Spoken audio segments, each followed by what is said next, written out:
Free Radio. I'm Mike Netter, accompanied as I am every week by Scott Piotr and Kurt English.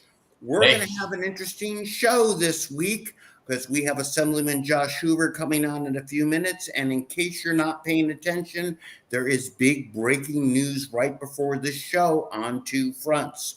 One is a federal judge put a temporary restraining order on Donald Trump's ability to use the National Guard in California. We'll get back to that. And for those of you paying attention to world news, and we focus on California, Israel is now bombing Iran. And so smartly, the Trump administration did remove all essential personnel, if you will, from Iraq and nearby countries this week. So keep up, follow me. We're watching the show on @NetterMike on the X feed, on LinkedIn, where you could find me under Mike Netter, Scott Piotr at TaxFighter7, and of course on our Facebook groups, Rebuild California and the California Patriot Coalition, along with our real name. And if that isn't enough for you, let me add, the show is replayed and everywhere on our Outrage channel. I'm going to open with a rant, but we're going to start off with a video this week because if you've been following, I'm sure you have, what is going on in Los Angeles as the federal government simply tries to do its job. And let me stress again, they're doing its job, which is what the people of the United States voted for. Now, for all of you out there, I apologize for this offensive video because it does contain Karen Bass. Dan, hit it. I just have to say that if you dial back time and go to Friday, if immigration raids had not happened here, we would not have the disorder that went on last night. I will tell you that it is peaceful now, but we do not know where and when the next raids will be. That is the concern because people in the city have a rapid response network. If they see ICE, they go out and they protest. And so it's just a recipe for pandemonium that is completely unnecessary. Nothing was happening here. Los Angeles was peaceful before Friday. Do you think the National Guard is needed now? No, I don't think the National Guard is needed now. Things in LA are calm. I will tell you that I'm saddened by the extent of the vandalism in the form of graffiti all through the downtown area. Now, everyone out there, I want to start off by reminding you the importance of what we do here, and we're going to talk a little bit about when Josh Hoover comes on tonight. Why Karen Bass is yapping about, hey, everything's okay in LA, and we have a rapid response system. For those of you out there wondering, how is that rapid response system funded? It's actually partially funded by the federal government, by Mayorkas and Karen Bass and the state government. And for those of you out there, my whole Netter News newsletter today was on who's funding this. Gentlemen, I was out of town this week, but did you spend any time watching Fox News? We did. Yeah, it was one of those weekends. And Fox News this week, Alex Michelson had a very interesting point. As a truckload of bionic masks showed up in Los Angeles, and as one of the reporters on the street asked, it's a little bit strange that all these signs seem manufactured. And did you guys see the ad that was on Craigslist this week? No, which one? Oh, let me tell you, that's all over too. Craigslist is advertising. And by the way, I wish I gotten in better shape for an old guy, gentlemen. They're actually advertising for $12,000 a week for hired thugs for the left. And this is not embodied. It's not made up. This is on Craigslist for literally hired guns. So the rapid response system is actually being funded by the left through NGOs, through the government. Now, I want to start off with a little lesson. Oh, 12,000 a week? 12,000 a week. Where do I apply? Well, I tried to apply. That's like real money. They don't want old skinny. You apply at George Soros's office. You mean I'm not the right color? They're into discrimination? Well, no, we just have to be large. Bring in Josh Hoover here. I want to bring in, we have a state assemblyman on this week, and I'm honored to have him on. Josh Hoover, I think he's coming on here in a second. Josh, Hey, You almost look like you should be out there protesting. Welcome I know, to man. I know. California Free Radio. Listen, I started off, if you didn't hear the beginning of the rant here, talking about why not only what you're doing in the state assembly is important, but literally the importance of podcasts and what I call We Are the Media now. Hold on, I know you're esteemed state assemblyman, but it's my house, brother, and I'm going to rant for 1 second here, okay? I know Josh pretty well, so I can give him a little bit of flack, okay? The reality is this, that I was one of the first ones this week, and I want to give everybody a quick lesson out there. When you see a quote in the LA Times by a group who's happened to get a quoted in the newspaper or CNN, Google that name and put the word funding after it. And as I put out in Netter News this morning, the CHIRLA, which is basically funded by the communist organization and no kings you'll find, the funding comes not only from the federal government under Mayorkas, but has come from the state itself. Josh, we're going to talk about your podcast a little bit here tonight, but I want to stress to everybody out there that the grassroots media of the people is pretty important. And our producer is commenting, Josh, on your beard. You do remind me a little bit of the revolution, which we're developing right now in Cuba. Yeah. So I'm hoping not to see guys hop over your fence in fatigues. He just needs a big cigar. Is that what you're saying? I think so. This is Scott Piotr, by the way, and Kurt English. You have met yet. Kurt's got about 1,700 degrees. Josh, introduce yourself a bit to our audience who don't know who you are. I met you probably, 5 years ago, 6 years ago? Yeah. When you're working in Kevin Kiley's office, and you're now a state assembly person. And tell us where at and what you do. Well, it's great to be with you guys. It's great to meet everybody. Obviously, Scott, good to see you again. I know we've talked in the past. State Assembly member Josh Hoover, representing Northeast Sacramento County in District 7 of the State Assembly. Honestly, what I do lately is kind of manage some of the craziness that's going on in Sacramento, trying to be a voice of common sense in sort of the morass that is the state capitol. But, it's obviously this is an interesting episode because it's been a crazy couple weeks, and Newsom, I would say, is on a very he's in a new place right now in terms of even for Newsom. So it's been really interesting to watch this unfold, but it's great to be with everybody and excited to talk about whatever you guys want to talk about relating to policy or the legislature or politics. So excited to be here.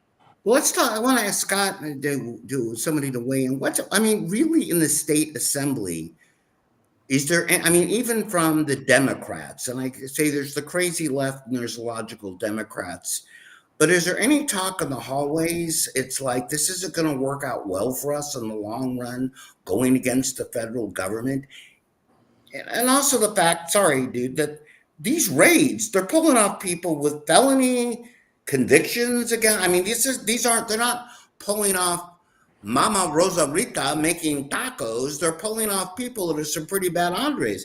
Is anybody talking about that?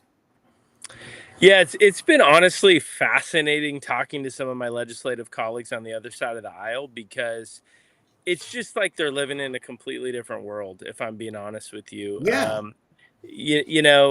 Trump even today came out and talked about how they might be releasing some guidance on, farm workers and hotel workers. They're not trying to go after the people that aren't criminals, right? But I think there's this perception that, like, the fear that is being stoked by the left, that they're just going after anyone and everyone indiscriminately, is just absolutely ridiculous and patently false. And by the way, I didn't realize Newsom was going to be joining us there, Scott. That's pretty cool. You got him behind you there. So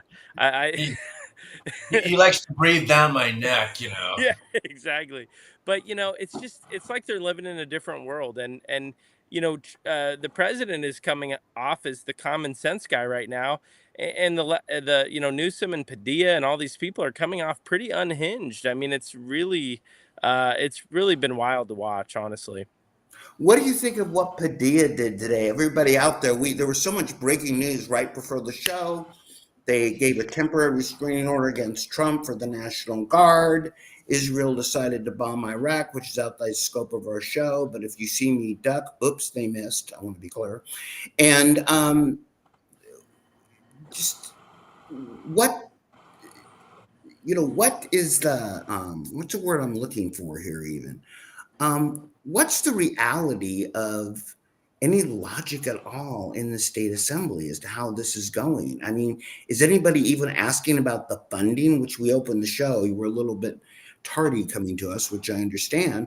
But I mean, the funding that we're giving for this literally like almost terrorism taking place in the streets. Is anybody asking, hey, why are we doing this? Well, we're asking about it. I mean, the Assembly Republican Caucus has been really vocal on this. I know Carl DeMaio has been banging the drum on this, really saying, groups like this group, Churla, if you guys have talked about them We at just all. reported that in Netter News today, which I know you get, Josh. It's free. I mean, it's absolutely crazy. We have sent millions and millions of taxpayer dollars to these groups, these nonprofit groups that are really, coordinating these protests in a lot of ways. A colleague of mine, Kate Sanchez, Assemblywoman Kate Sanchez, just called yesterday for an audit of all of these groups because it's absolutely ridiculous that state taxpayer dollars are going to fund groups that are coordinating these protests and this violence in LA. It's absolutely unacceptable, and there's just it needs to be called out, and I feel like it's sort of a story that has been overlooked by the mainstream media, but it's really important that we're talking about it. Hey, Josh, I want to jump in. You're talking about the money. Obviously, following the money is the important thing to do. If you shut off their money, I mean, our producer Dan just put on flash the website nokings.org, which is their side. They're organizing 1,000 protests in 1,000 cities. Well, you can't organize 1,000 protests in 1,000 cities without some manpower and some money. So following the money is a big deal. California, I'm presuming if they gave a grant to somebody, Churla or whoever, that it had strings attached. There was a contract. Yeah. They were obligated to use the money for a certain purpose, and I don't think it was buying bricks and concrete for their so-called peaceful protests.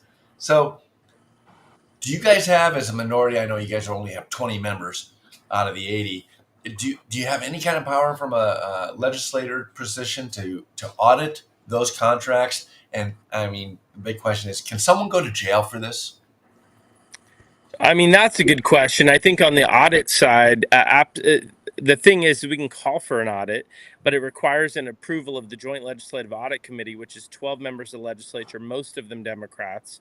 We would need 7 of them to vote for this. So I fully support what my colleague is doing, but we would need to get some Democrats on board with that. I think that is really the big question right now. Can we shame them in doing that? I mean, we can try. I mean, but unfortunately, a lot of this is very shameless, right? I mean, we have, James Gallagher has been out there all week this week calling out some of this craziness, really being a leading voice on, I think, for common sense. And unfortunately, Newsom and Joe Patterson, by the way, my colleague in Placer County, but Newsom, he sees this as a political opportunity. He sees this as an opportunity for him to get an incredible amount of media attention on national news, fighting the Trump administration and positioning himself to run for president. And I think that's really all that he cares about right now. But wait. go ahead. I can't let that lie. Newsom is obviously a media hog, and he's an incompetent administrator. We know that. But don't you think that most of the people across the country are going to look at this? Yeah, certainly in the blue areas of whatever state you're in, they're going to sit there and go, yeah, he's championing the little guy. But most of the other people are sitting there going, we don't want what's happening in California to be in our state or across the nation. Like hell if I'm going to vote for him. So it seems like he's playing to his base, which will help him get the nomination. But there's no way he can win the presidency because most normal thinking people don't want what's happening in California to happen in their state. Has anybody thought about it? I mean, obviously Newsom hasn't. I mean, yeah, it's pretty unbelievable. Newsom thinks he's winning right now. And I think the problem, in fact, there was some new PPIC polling that came out today. I think it was in the high 50s of people that now oppose uh, free healthcare, for example, for undocumented immigrants.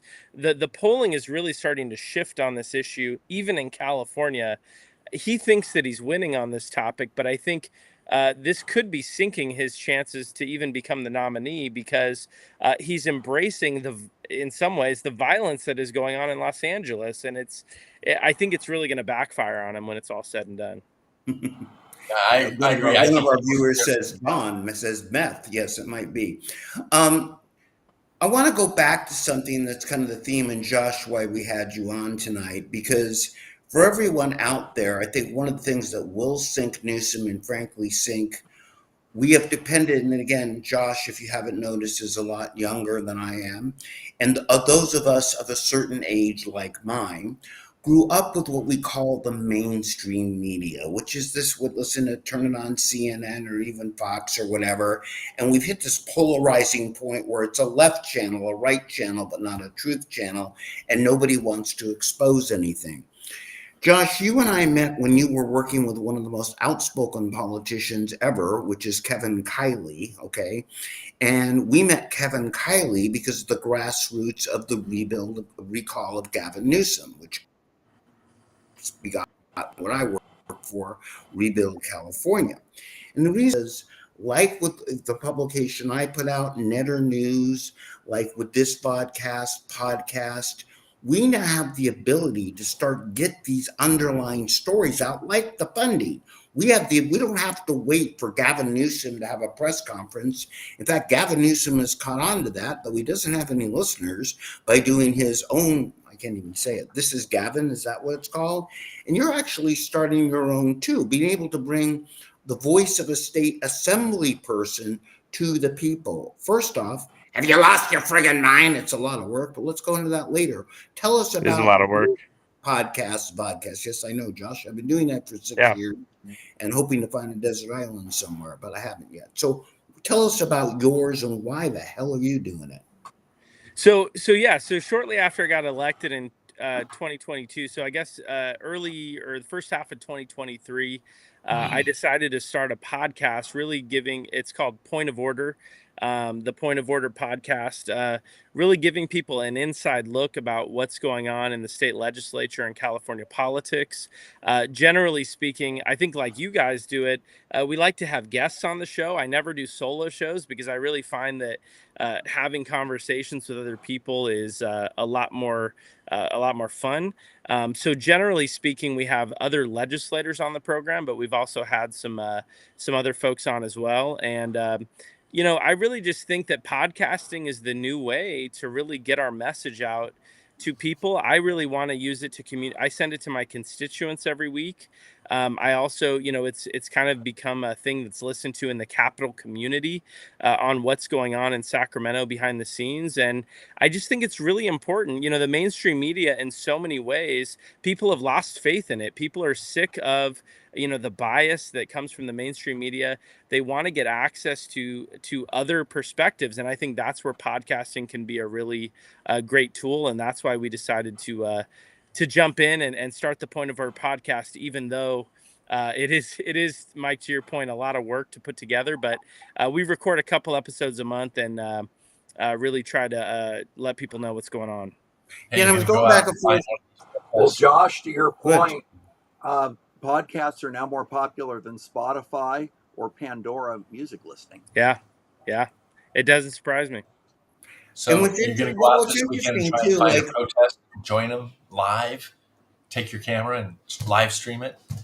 I think it might be hard for Jeff. Go ahead, Jeff. I want to hear this. It's not a bad idea, Scott. It's not a bad idea. I mean, that would get a lot of views probably, but no, generally we're in a studio. But yeah, that's a good idea. You can take Padilla with you. He sounds like he's got an in for it. Yeah, Padilla might want to do that, something like that. I think one of the things I started off saying is, look, Josh, you know me a long time, and I'm kind of an idiot. Let's be real here. And I do some pretty simple stuff. And for everyone out there, when I talk about Netter News, we have almost 95,000 subscribers now. For everyone out there, that's more people than watch CNN, which we opened our show, Karen Bass, watching in any given week. And it's pretty simple. And I want to give you this thing too. I don't know if you caught the beginning or not. When you see the name of one of these groups like Churla or wherever it's called quoted, okay, if you have the ability to use this finger, and because we try to keep it a family show, don't use this finger, use this finger, okay? Highlight the name, put it into Google, and put the word after it, funding, and you'll find out who these groups that are quoted by the LA Times and CNN are actually getting their funding from. It's not that hard today, people, and you can feed it to people like Josh, who has 2 day jobs with the state assembly, and start putting it out there so we can get the word out. And I think that's why I found it fascinating in what you're doing. I mean, frankly, our buddy Kevin Kiley, who I'm not trying to stroke Kevin, but I always say, he started putting out a newsletter a long time ago, and I asked him on a long ago show, it's like, how do you write those? I write that myself. Yep. I'm not that talented, but he gets the word out, and that got him to Congress. So you're shaping your own media when you do this. Yeah. Is that one of your goals, or is it simply to try to become rich and famous? Well, it's definitely not that. If that's the goal, I'm doing it wrong. But yeah, I mean, look, I think you're right. I mean, Kevin started his blog really as a tool to let people know what's really going on in Sacramento, because there's so much misinformation and, just biased media perspectives coming out of Sacramento. And that was kind of the goal of starting the podcast. I also am doing a little blog on X. It's not nearly as, I would say, extensive as Kevin's, but I think that this is what needs to happen, right? We need to be communicating out what's actually going on. And so many times I read a news story, I kid you not, okay, I shouldn't admit this on your podcast, but because it's my local paper, I subscribe to the Sacramento Bee. Okay, Mike.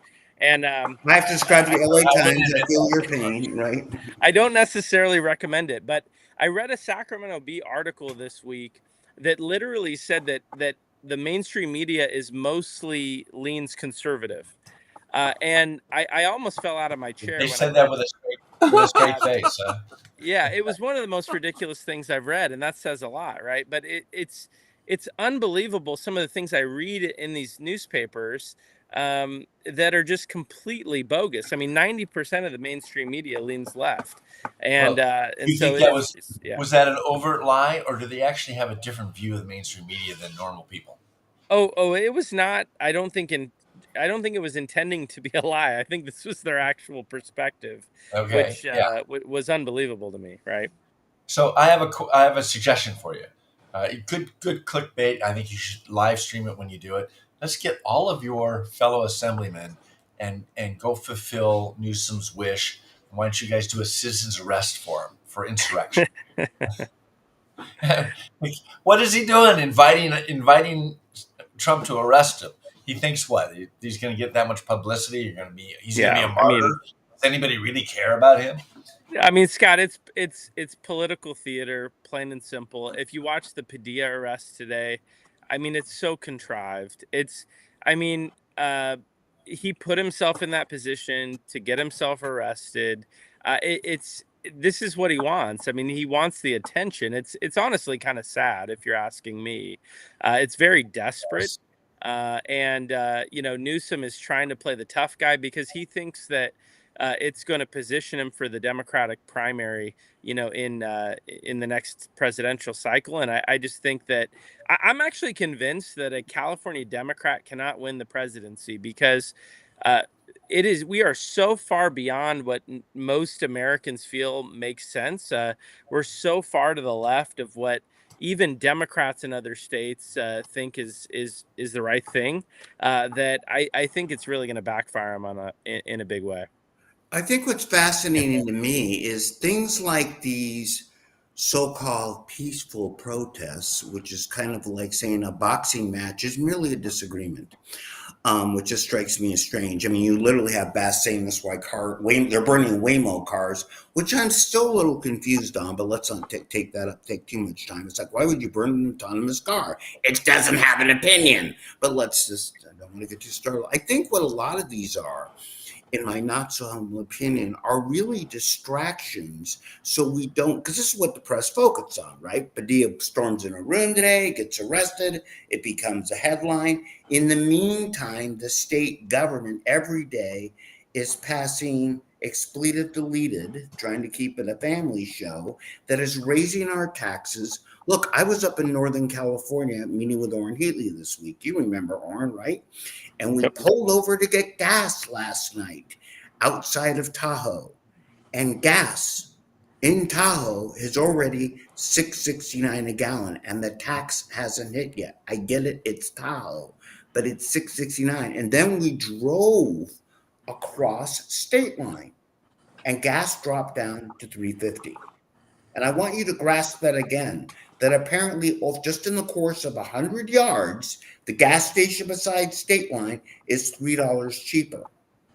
And I mean, anybody out there, if you're watching this, well, I know a lot, I don't even know how to put it. These are the things which affect your lives, right? That a fast food worker, it's not that they're making $20 an hour. They don't have a job anymore because they're simply going to lay them off and shut down the restaurants, right?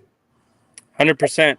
I actually have pretty close relationships with a lot of the McDonald's owners in my region, and they've shut down a number of their stores or they've automated them.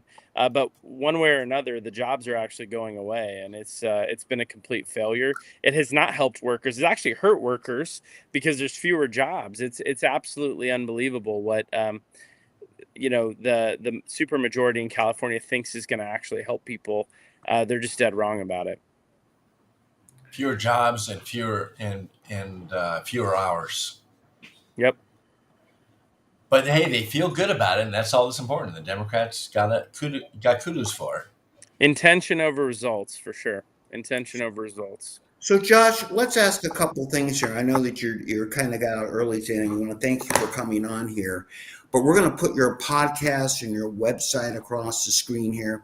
I do have one complaint, by the way, on your X feed. You know what that is, don't you? Yeah. What is the complaint? Your other feed or your podcast is not following @Netter Mike, because I looked it up. It's not. No, I get all your tweets in my feed. What are you talking about? Well, yours, but then you have a separate one on your podcast. So, Josh, as much as I support you, okay, you need to make sure that you do. Okay. Hey, and Scott, to let you know too, Josh also follows me on LinkedIn, where the show is being shown tonight. Okay. Scott tells me this every week. Our show goes out on all the major social media. And for somebody like Josh, who's smart and upcoming, I want to stress it's bright. You have to, and I want to give you kudos for doing this. This is one of the reasons I called you and said, hey, we need to put you on here, because it's important. You don't get the chance. You represent about, 465,000 people, a pretty good chunk of folks. But you don't get the chance to talk to those folks on a regular basis.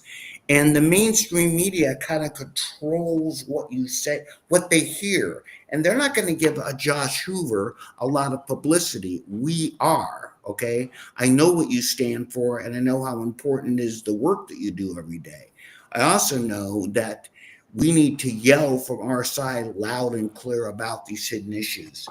So tell me if you see a couple things in this next assembly session.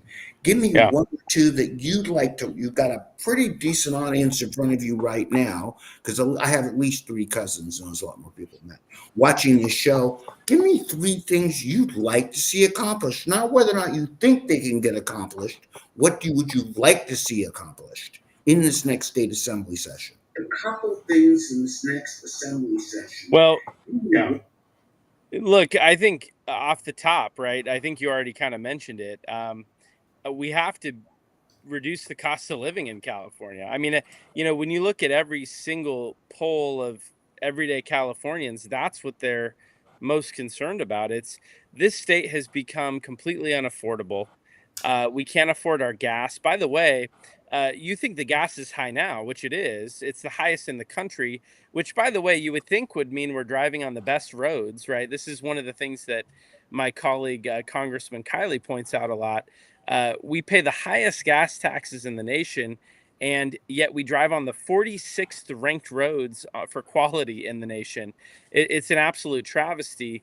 But whether it's gas, whether it's energy prices, whether it's grocery prices, regardless of what you're looking, whether it's housing prices, we are paying the most in California, and this really bothers me a lot, especially as I would say one of the younger Californians in the assembly. I want my kids to be able to live in California one day. I don't want them to have to move to other states to be able to buy a house or to afford to live. And so this is one of the things where I just feel like we're failing young Californians, we're failing seniors, we're failing hardworking people in California because we have passed so many policies that have made it so expensive to just exist in the state of California. And the Democratic Party likes to talk a lot about working people, but every single policy that they pass does nothing but hurt those same working people that they claim to support. And so I think, to me, that is the number one issue. I'm also a big education guy. We have a big bill going through right now, AB 84, that needs to be stopped. It is an attack on school choice in California, and that absolutely needs to die in the Senate where it currently is sitting. I'm just so upset about our constant attacks on educational freedom in California, and I would say that's another issue where we need a big change. And if Hey, I Josh, can wave a quick magic question wand, I on would AB do that. Yeah. 84. Did any Democrats vote against it? Okay, so that's a good. I'm pretty sure the answer is no. When I had talked to the Charter Schools Association, and they had told me that they had a few that were willing to vote no. But I will tell you, from what I remember on the assembly floor debate, we had a handful of Democrats get up and express their concerns about the bill, but ultimately ended up either supporting the bill or abstaining on the bill. So I don't remember seeing a Democratic no vote. If there was only a couple. And it was honestly a really sad day, in my opinion, because it's an attack on homeschooling. It's an attack on school choice. And honestly, it's not like our schools, our traditional public schools are doing an amazing job. In a lot of cases, they're failing. And so it was really a sad moment. Tell our listeners what AB 84 will do if it passes. So just for those that aren't looped in on AB 84, it's essentially a bill that has been put forward under the guise of creating accountability for charter schools. Now, what the author of the bill will tell you is that the goal of the bill is simply to go after the bad apples. It's to go after the charter schools that have been caught up in some legal issues. I wish that was all that it did, but the reality is that it actually reduces critical funding across the state. My district alone would lose $39 million for its charter schools. What this is going to do is it's going to force charter schools to close. It's going to send people back to their traditional public schools, which is exactly what the teachers union really wants. I mean, this is a bill that is heavily opposed by special interests, including the California Teachers Association. They control a lot of the politicians in Sacramento, and this is one of their Christmas tree wish lists, if you will. Which I want to jump in with. I find interesting here. Dora has almost comment of the night, and all of them are good. Politicians need more money to launder, because it seems like, and you can correct me if I'm wrong, but so many of the unions, when you come back to the riots in Los Angeles, the SEIU is up there talking about the riots.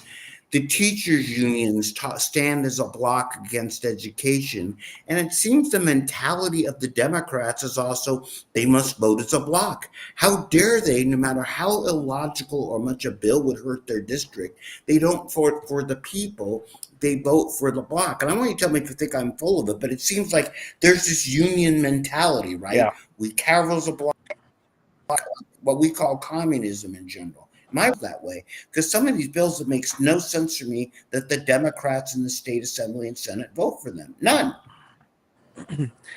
Yeah, so I think one of the things that's really fascinating to me is the California Charter Schools Act was actually passed in the early 90s, and it got bipartisan support. It was actually authored by a Democrat. This was a, charter schools exist in California because a Democrat put forward a bill to create the environment for them to exist. And it obviously got Republican support back then. But it's fascinating to see how far their party has moved away from school choice and just abandoned, options for families simply to appease a special interest that, gives people a lot of political money in California, political campaign contributions. It's really, Those it's terrible. those back then, I don't remember the specific arguments that were going pro and con, but I remember that I think the Democrats looked at the school choice bill at that time as being a way to provide choice, but still have them be in a public school, right? You're 100% right. They didn't want vouchers in California, right? Right. It was their answer to vouchers. Yeah. So the Charter Schools Act was a compromise, right, of sorts, where we could provide school choice without allowing for vouchers and just Exactly. unlimited parent choice. And while you were talking, yeah. I looked up the vote. There were 25 no's, 11 no vote recorded. The 25, I'm presuming all 20 Republicans voted against it. Some guy named Hoover did. But the PG Norris, my opponent from November, voted no. And Yep. they don't identify these by parties, so I'm not sure I'm getting the names right. Jeff Gonzalez, is he Republican or Democrat? Jeff is a Republican. Republican, I could tell you that. Yeah. Well, you're not looking at this list. I am. Well, that's okay. I think it's important to note that to get the word out on stuff like this, Dan, could you run Josh's podcast at the bottom of the screen there? And again, you want access. Thank you, Dan, the producer. He's amazing. So let's go. I want people. Where is your podcast? We call them a podcast, by the way. I want to sound hip, Josh, to a young guy when they have your faces. How do people see it? Do they go to the website? Is it on LinkedIn? Are you blasting out on social media like us? Is it in Times Square on the big TVs? Where do people see it? Yeah, so if you want to, the main three channels that we have it on is Apple Podcasts, Spotify, and YouTube. But we're also on socials, so you can find Point of Order Pod on Facebook, X, all Instagram, right? But yeah, if you want to listen to the show, you can watch it or listen to it on Spotify, Apple, and YouTube, and would love to have you. Yep. And of course, you're going to have me on as a guest sometime soon. Hey, you know what? That's not a bad idea. I know it's not. That's why I brought it up, because again, we got to get you to Sacramento. That I only do in person. I was just in Sacramento. I just left, but I will come up there. You have my word on it. On my money, I will fly in for the day and I will do a show in person. And you know what? I might even wear a clean shirt, Josh, just for the heck of it. You know? Just so you don't mind sitting next to him for that long of a time. Yeah. That long. Hey, look, I actually prefer your guys' podcast. I'm usually wearing a suit on mine, so this is a lot more comfortable. That's okay. I have a suit somewhere around my house. I actually have two of them. Yeah. So, Well, Josh, I'm wearing this for Mike. Yeah. I'm a Padres fan. We'll go. So how come more assemblymen? How come every Republican assemblyman isn't doing the same thing? That's a good question. I think everyone's doing things a little differently. Kevin Kiley, who was mentioned earlier, really found success with his blog. I kind of just prefer the podcast space because I like the conversational, aspect of it. But no, I think more should be. In fact, the LA Daily News just published a story about how Democrats are really starting to launch a bunch of podcasts because they feel like that's the way to connect with everyday people. I don't think they're going to succeed in the same way that, conservatives have, because 9 of the 10 biggest podcasts are really more conservative leaning. Newsom's is not in that top 10, by the way. But I do think more Republicans and conservatives should be starting things like this. I would also say, though, that everyone doesn't need a podcast, right? I think in a lot of ways, the space is getting pretty saturated, and I think that's fine. But at a certain point, I always warn people when they say, "Hey, I'm thinking about starting a podcast." I say, just know how much work actually goes into it behind the scenes, because you can't just turn on the mic and record. And Josh, for everybody out there on the square right now, and you can freeze this show. Again, we also have a YouTube channel called Outrage. Don't know why we call it that. Where you can look at this show and you can freeze it and see everything. I think that's your link tree that Dan put up as a way to follow you. And I want to tell for everyone out there too, Josh Hoover is doing something that I'm going to go out and say right now, I wish more Republicans would do. And that's start as understand how the legislature works, start running for a higher office once they understand. He worked for Kevin Kiley. Instead, I have more people every election running for governor than, as I say, than are the cast of the Rockettes who say, hey, I drove a truck, I should be running for governor. The reality is understanding how the sausage is made. I don't know why we say that, but let's roll with that. Okay, I do like sausage. I don't always like the assembly. The reality is you have to understand how government works, and Josh is one of those people that Hoover is successful because he understands it. And I think, too, there are certain people that should be doing vodcasts, and you're one of them. And I will go on your show in a clean suit, and we can talk about that. Because I think part of the challenge we have today is people now can see things. You need to understand when you see, why was this bill? What's happening? What's a committee? What's this? What's that? You better understand how government works, because the Democrats, as the supermajority, sure do. And we better understand how media works, because they control a lot of the media, but they can't control our mouths. Josh, I'm going to let you sign off. I know you've had a long day, and the Gorillas will be coming over the fence almost any moment here. Leave us with a couple final words here. Well, I'm really grateful. First of all, thanks for having me on. I'm really grateful to live in an awesome community where we don't have any protests right now, so that's a blessing. But I really appreciate it. Look, I think what you guys have been talking about on your show, and what I'm seeing in the state capitol is just a complete lack of common sense, and I've really tried to bring that. And I think what a lot of my colleagues are trying to doing is just speak into this space that is filled with honestly nonsensical ideas with common sense, and hopefully some of that is getting through. I will say that when I ran for office in 2022, my district was a 6-point Democratic advantage registration district. Today, it is I believe, Democratic advantage 3.8%. So it is dropped almost in half in terms of registration. Every single district in California has moved to the right in the last few updates.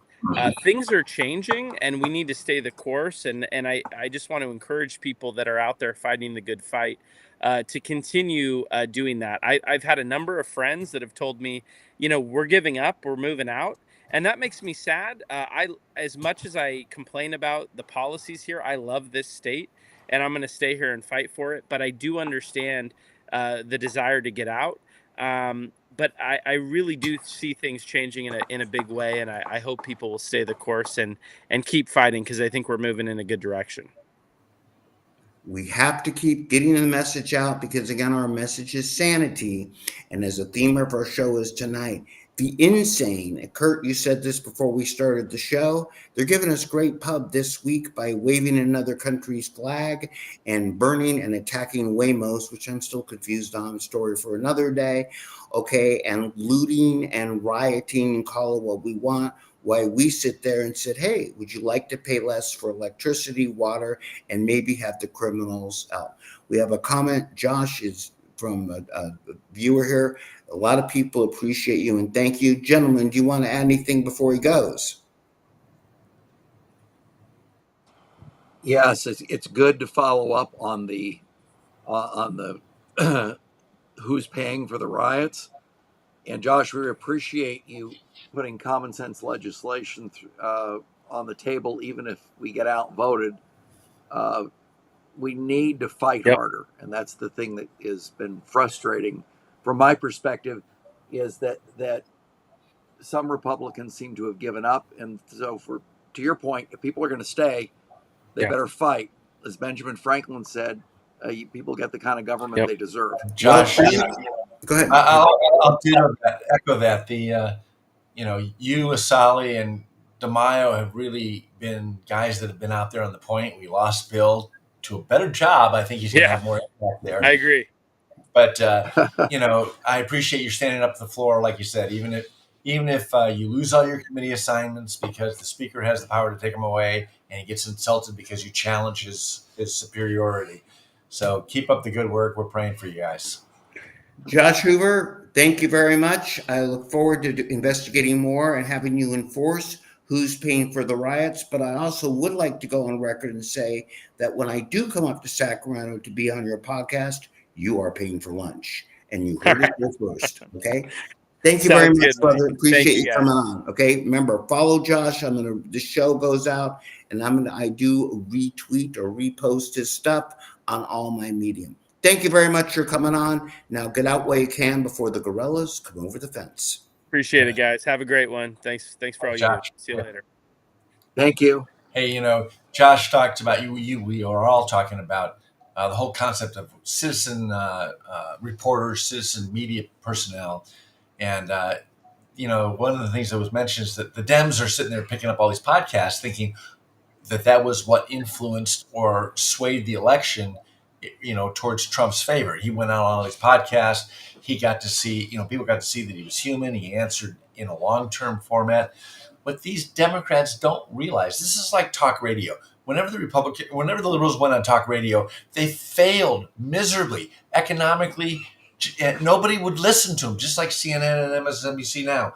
No one will listen to them. They can start a podcast, let them devote all their time, energy, and resources. They can talk to themselves in the closet because no one's going to listen to them because they don't have anything good to say. And I want to go way back in time because we know that the older voting bloc votes the most. So I want you to remember the more things change, the more they stay the same. And many of you out there, many a year ago, before social media, even before computers, went on CB radio or a ham radio like I did in the middle of the night. And the same kind of thing. That was Radio Free America. And to Scott's point, if a ham radio operator sucked, you would not go on his wavelength, you would go to another one. So the reality, we don't suck in the conservative movement. And the only way the left can try to get their word out is by paying people because they don't believe in it. Gentlemen, I'm bowing out early tonight. You're going to have the show all by yourselves next week.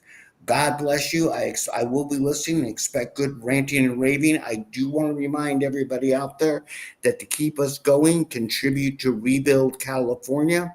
And we have the QR code up in the corner of the screen. Gentlemen, are you ready to talk some riots uninterrupted? We're ready. We've been waiting. On that note, everyone out there, remember, it's your damn state.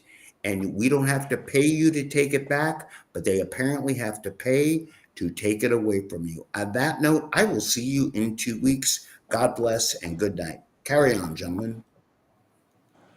All right. Thank you for staying with us, everybody. We want to talk about the riots, which has been the big topic this week. Everybody's seeing it on TV. And there's some outrages that you might not even know. But let's start with, what is the law about illegal aliens? Why are there riots and why is there enforcement and why are they deporting people? And Scott, there's a couple of simple statutes here.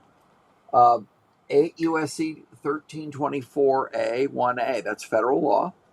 It is a federal crime for any person who conceals, harbors, or shields from detection an alien who is unlawfully in the United States or encourages or induces them to enter. That's a crime for the American that does it. So that would mean California is a sanctuary state. The entire state legislature. Yes, everyone in California's government is violating that federal statute, in my opinion. Okay, wait a second. Okay, go over the penalty first, and then I've got something I want to bring up. 5 years for knowingly harboring, concealing, or shielding an illegal alien. 10 years if it's committed for commercial advantage, meaning your construction company hires them because you don't want to pay real wages to American workers. And if the illegal alien that you're harboring commits serious bodily injury, you get a 20-year sentence, and the death penalty or a life sentence if someone dies as a result of your harboring an illegal alien. So, we can make an argument that everyone in the Biden administration that let these people in who killed Jocelyn Nungaray, Laken Riley, all the others, should be prosecuted under this statute. I agree. Okay, so one of the things that came across my X feed this week, I want to put it on the screen now. Go ahead, Dan, bring that up. This was a Minnesota state legislator who admitted that she is, it's only 15 seconds long, that she's an illegal alien. She's an elected official in the state of Minnesota.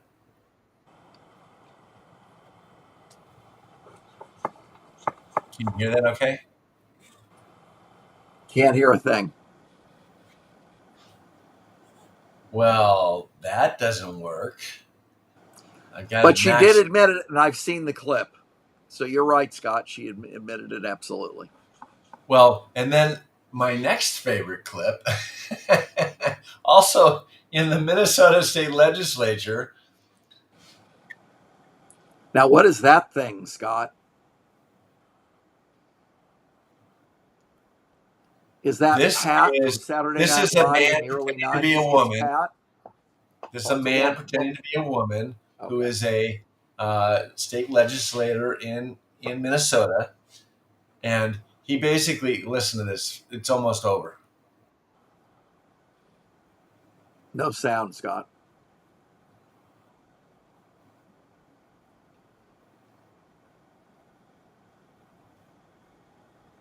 So basically he's saying white people didn't start businesses and build this country. Colored people did. Brown people did. So well, my family's been here for almost 400 years, and there were no black people in the towns they lived in generation after generation in the 16, 17, 18, and early 1900s. So that's bogus. Oh, it's outrageous. That is what, I mean, California and Minnesota, it's like they're competing over who could be the most blue and the most liberal. But what's concerning is this person is engaging in anti-white hate. And that's what we're getting from the left today, anti-white bigotry and hatred. So all these people that talk about discrimination, what I've found in recent years, Scott, is Democrats are who they accuse you of being.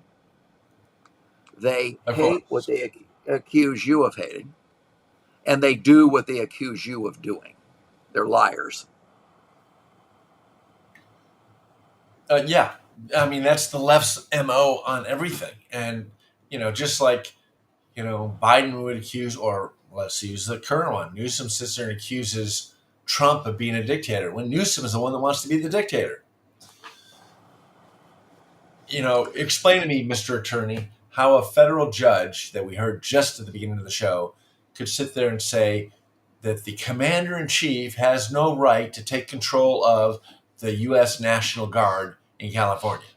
Well, he should just declare under the Alien Act and under the Insurrection Act, he declares it. We'll talk about this in a minute.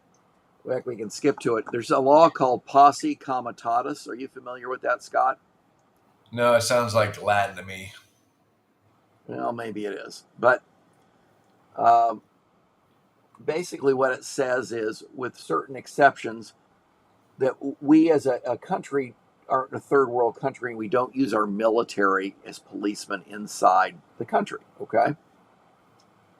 So the Posse Comitatus Act has exceptions, and the Insurrection Act works with it. Say the general case is you don't have our military patrolling inside the 50 states.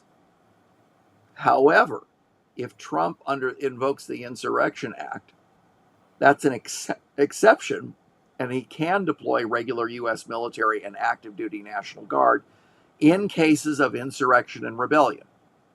And I think there's a reasonable case that that's what's going on now. They're waving Mexican flags, right? They're not waving American flags. How Well, can but you say it's even worse, the reason these protests are scheduled for this Saturday, June 14th, Flag Day, is it's the 250th anniversary of the formation of the American Army, the Continental Army in 1775.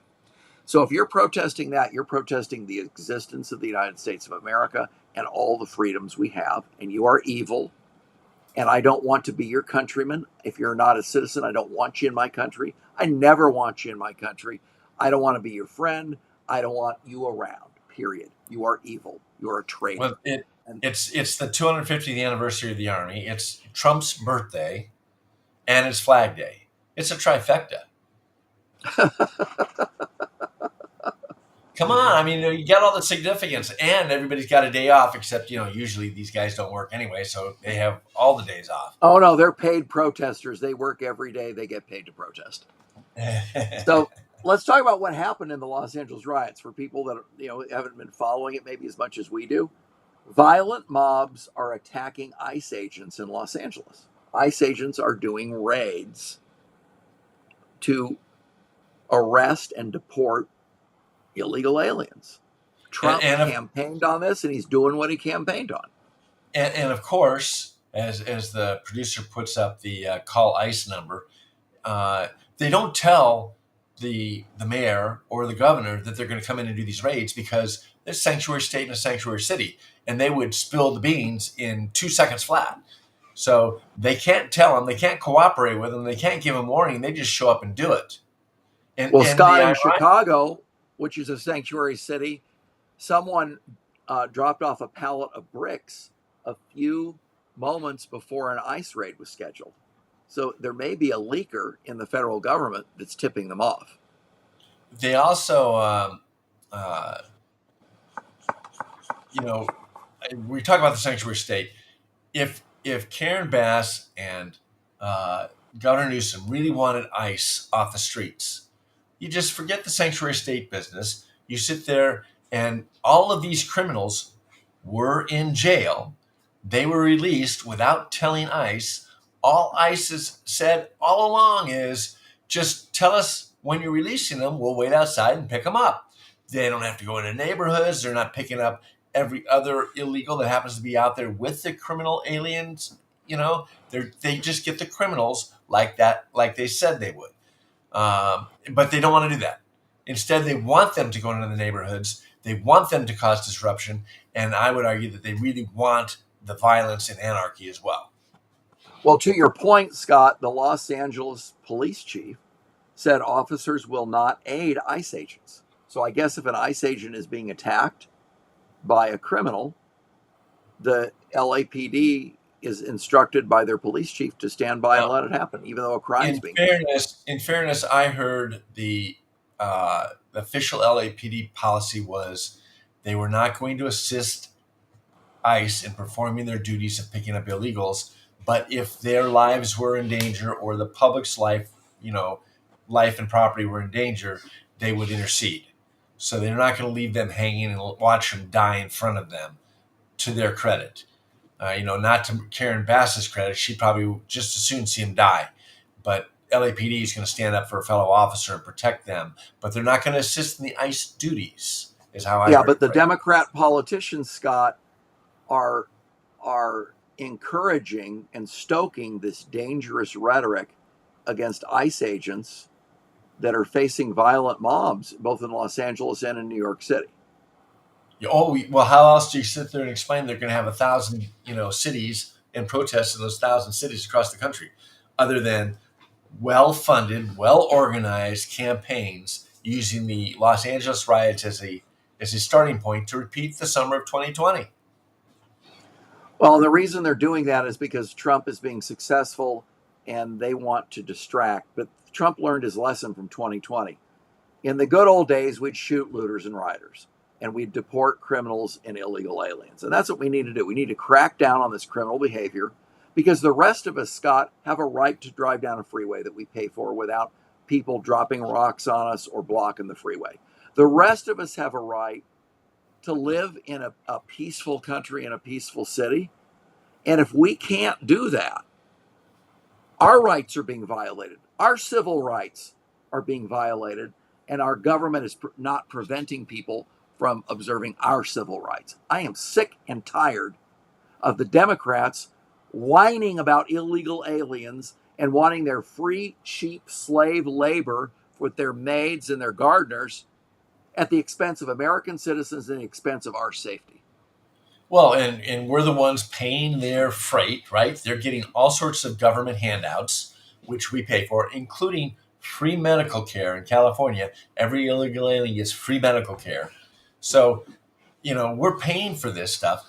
There was a couple editorials that I read this week that basically are saying, hey, I've had it. I've had enough. As far as I'm concerned, ship out every single illegal alien. Before, it was kind of like, hey, some people are coming here, they're working, they're not criminals, only ship out the criminals. But the heck with that. They're burning the flag. They're all jumping in and saying, yeah, we need to do this. It's kind of like, you're not welcome.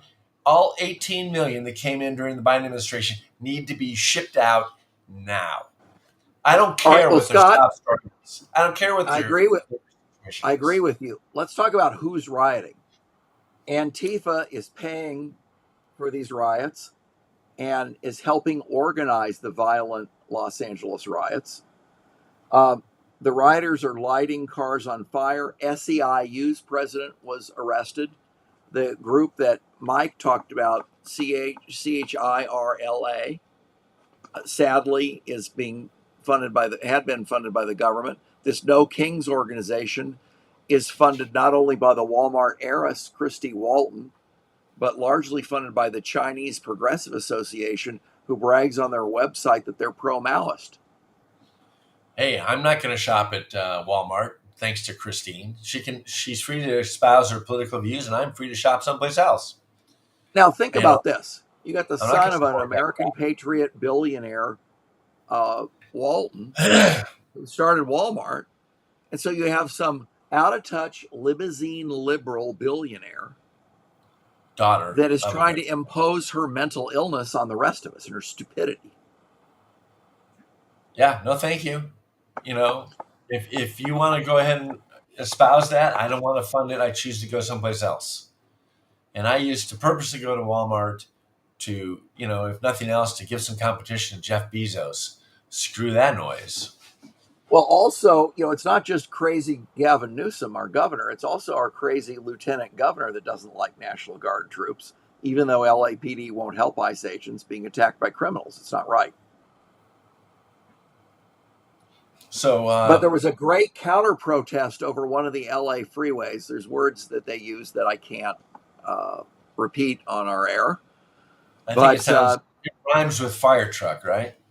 Yeah, exactly. And directed toward illegal aliens and rioters. So that was entertaining.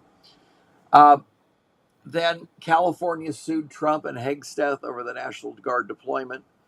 We talked about that. The Marxist mayor of Los Angeles, Karen Bass, blames the federal government. Isn't that just like a Democrat? Blame everyone but the criminals for criminal activity, Scott. Hey, both Bass and Newsom, Newsom came out with this long-awaited press conference and spent the whole time bashing Trump and blaming Trump. And Bass, of course, picks up the reins and does the same thing. I'm sorry, I didn't see Donald Trump out there causing any riots. I didn't see even ICE causing riots. I see illegal immigrants causing riots. Or, like some people said, a lot of these people are legal immigrants and they just want to get out and riot. Well, Stephen Miller, a senior advisor to President Trump, said that the threat being made here by Karen Bass is explicit, that the mayor of LA is effectively saying that mob violence is caused by the mere presence of ICE in a city, and that violence against ICE will not stop unless federal law enforcement is withdrawn. That's the definition of an insurrection, according to Stephen Miller. Los Angeles and California leadership are demanding... That sounds like surrender. Yeah, or they're demanding the right to import unlimited amounts of illegal aliens into America, to control America's entire immigration policy by fiat, and if they're not permitted, that they're going to attack ICE. Hey, Los Angeles and California are demanding nullification of the election results of federal law of national sovereignty and the bedrock of the constitutional command of one national government, Scott. It's outrageous. Do they also want to include slavery in their constitution like their predecessor? I mean, what they're asking to do, nullification, is basically secede from the union, even if it's on a case by case basis. And that started a civil war last time. Is that really what the Democrats want to do? Well, it appears that's what they're trying to do this time. Do But they then do they Democrat, know? Wait a second. Do they know who owns all the guns? I'm just saying. Scott, that won't matter. Hey, They just if think the National the Guard is given a Patriots. choice, if the National Guard is given a California National Guard is given a choice, do you want to follow Newsom or you want to follow Trump? How many of those guardsmen do you think are going to say, "Oh yeah, Gavin's my guy"?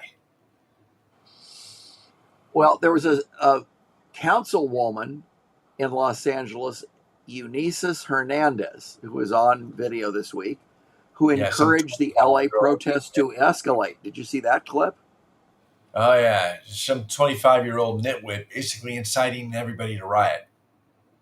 Well, she I- needs to spend a lot more she's- time reading the Constitution and a lot less time eating, Scott, if you've seen her. She is definitely a wide. Yes, no doubt about that. Yeah, but it's not just Los Angeles. In Orange County, the seat of government is in Santa Ana, which is a city in central Orange County. Right. And there were protests there opposing the deportation of illegal aliens.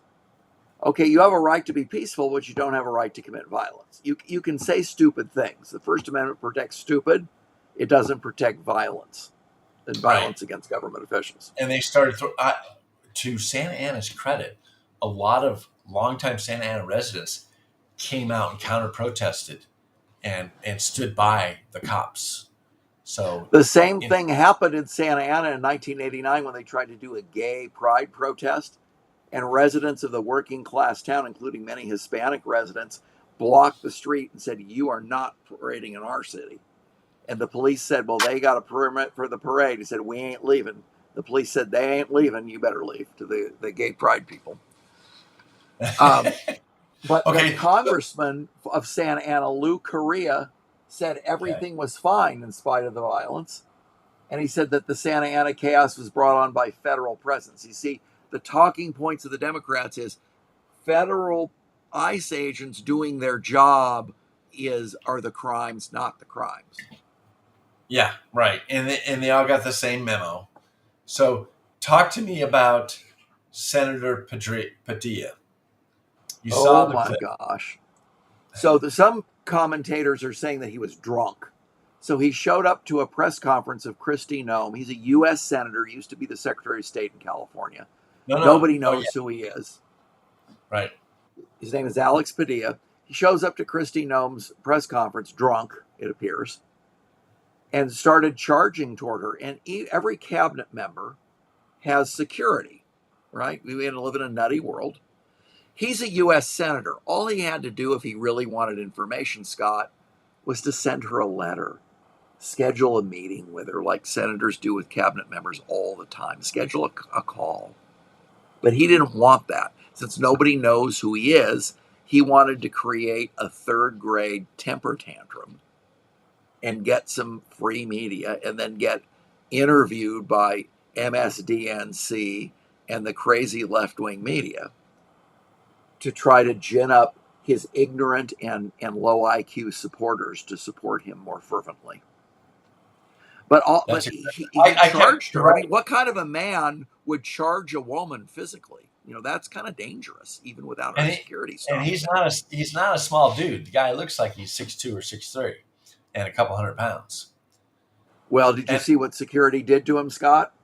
And he just muscled him right out of the room, and I heard him yell in the outside room that, by the way, for those of you that haven't seen this clip, it's really good. Go ahead and Google it, or it's on X. But, he basically starts yelling at Kristi Noem, our Homeland Security Secretary and chief, and starts yelling at her and wants to ask her questions. And right away, the security just muscles him out of the room.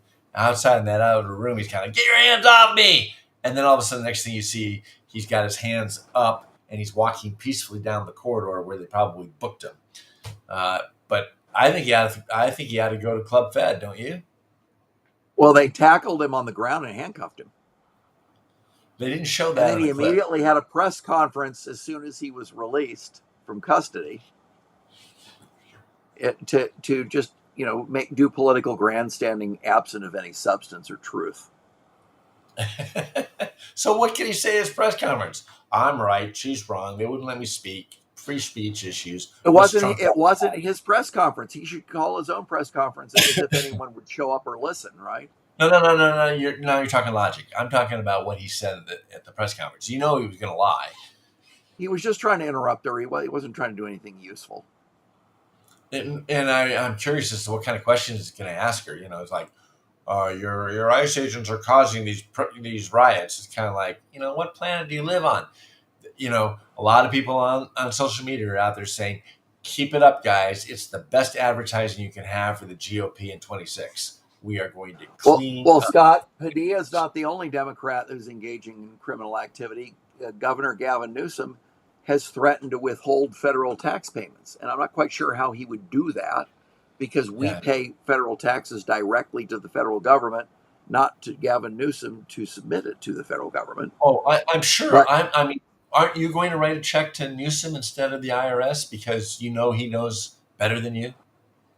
No, I'm not. And the Treasury Secretary called Newsom's threat tax evasion and suborning and conspiring to engage in tax evasion. He was asking to be arrested. Maybe he wants to be arrested for tax evasion. Yeah, I always wondered how he can afford that $10 million house on the coast on his salary. Was he evading And taxes? Scott, you know who they were arresting? Murderers, gang members, rapists. In fact, 12 of LA's worst illegal alien criminals were part of those ICE raids. Just look at it from a common sense standpoint. If you were Karen Bass and you actually wanted what's best for your constituents, which we know she doesn't, she wants what's best for her.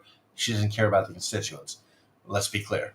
But if you really did want to do that, you wouldn't be a sanctuary city, right? When these morons get out of jail, these rapists, these murderers, these evil, evil people, and you had a way to keep them off your streets by just calling up ICE and dropping a dime on them, wouldn't you do that in spite of sanctuary laws? I mean, I don't know what common sense this defies. I don't get it.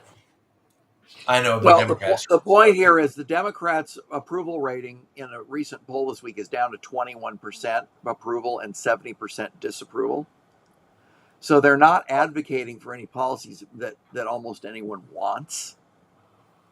So they have to create political theater and antics to try to create fake outrage because they're a fake party with fake ideas, bolstered by their fake news allies.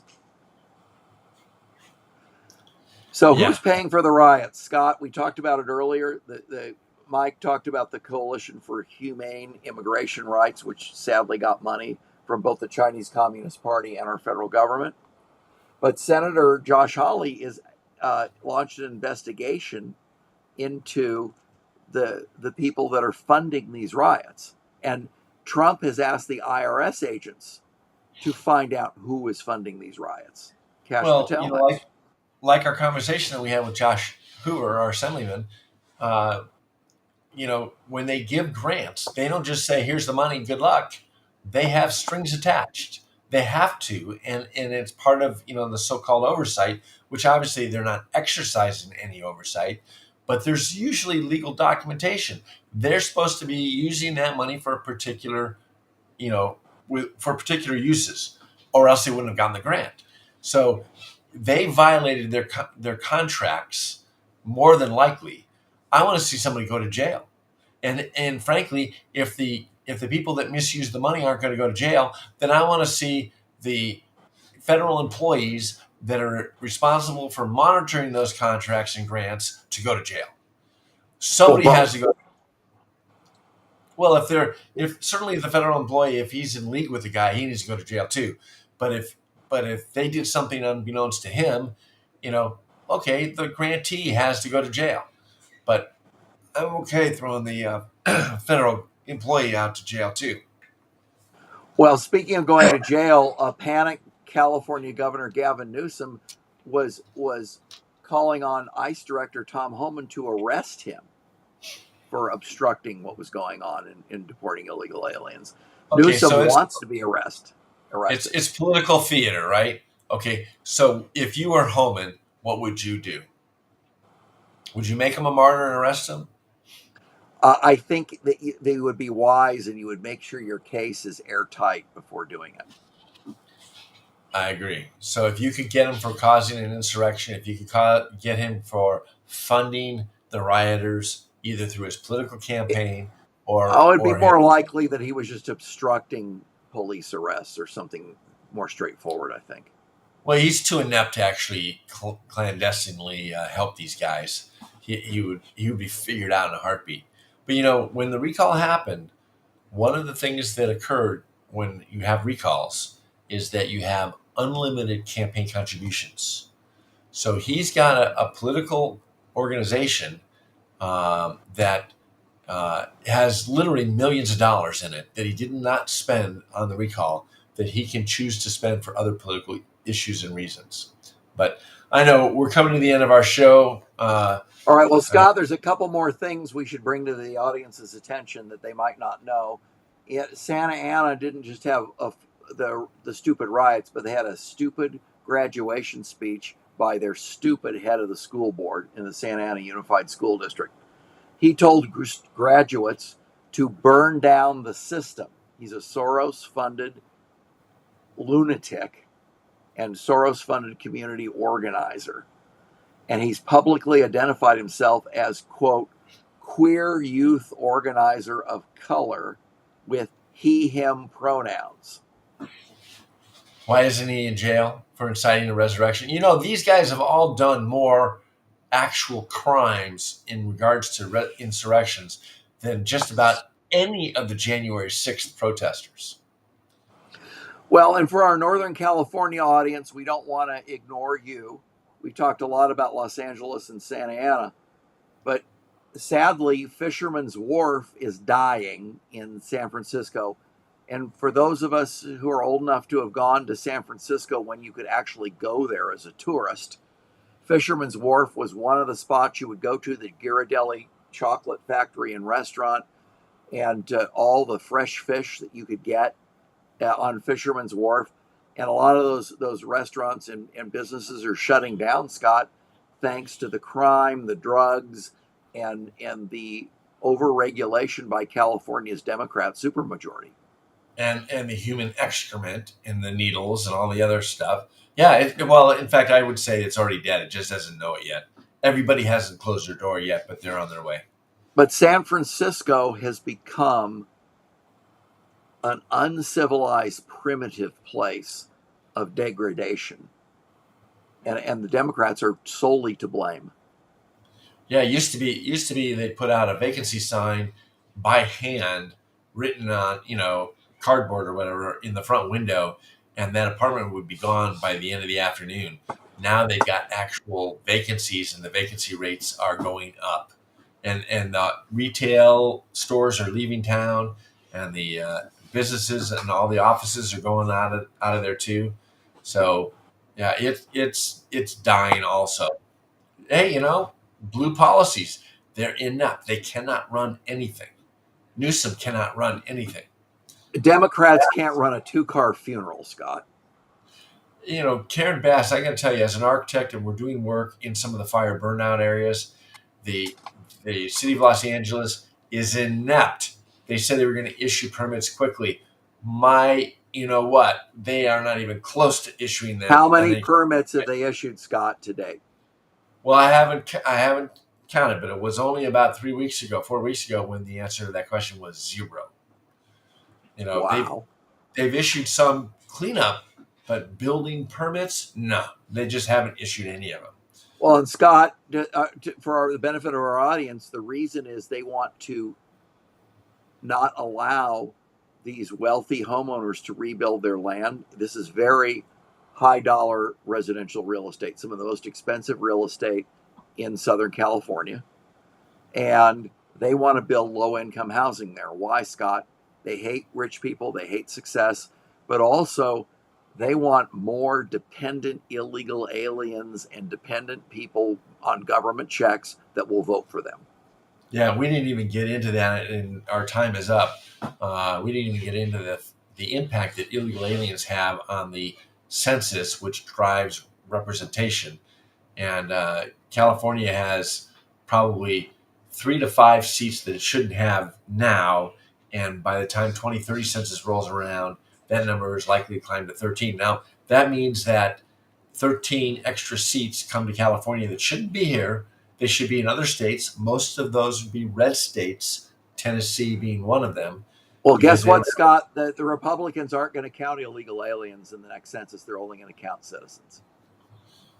I sure hope that's the case. They filed a lawsuit to try and do that this time, and Biden won because They're just going to do it.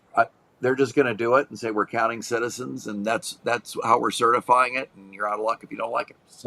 So you're listening to California Free Radio, where we like to say we're bringing you truth and freedom behind the blue curtain in California. And we need your help if you're even outside California. And if you're planning to leave California, we want you to consider sticking around because we still think it's worth fighting for. We come on the air at 6:30 every Thursday live. Well, except for Kurt, he kind of looks dead. So, Kurt, what do you say? Close out. Thank you for joining us today.